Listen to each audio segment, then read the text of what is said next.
जाइतो काम गे। चल तो बाबा के धाम बिगड़ल बन जाइतो काम गे।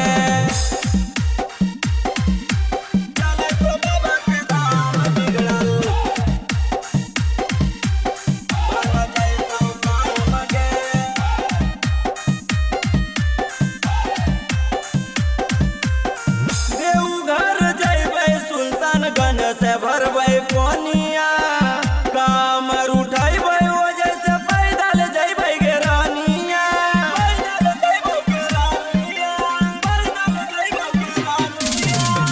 देवघर जइबै सुल्तानगंज से भरबै पोनिया कामर उठाइबै वजह से पैदल जइबै गे रानिया। पूरे रास्ता बोलबम बोलबम जपल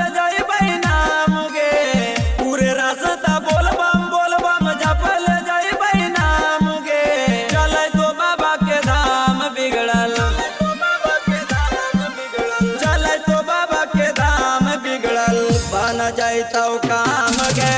चल तो बाबा के धाम बिगड़ल बन जाइतो काम गे। चल तो बाबा के धाम बिगड़ल बन जाइतो काम गे।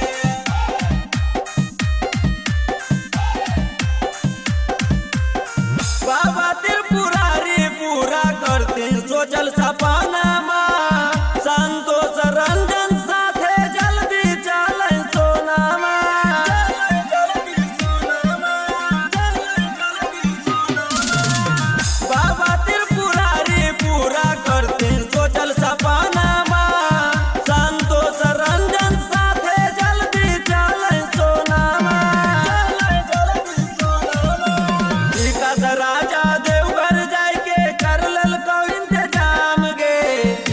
राजा देवघर जाके कर ललको इंतजाम गे।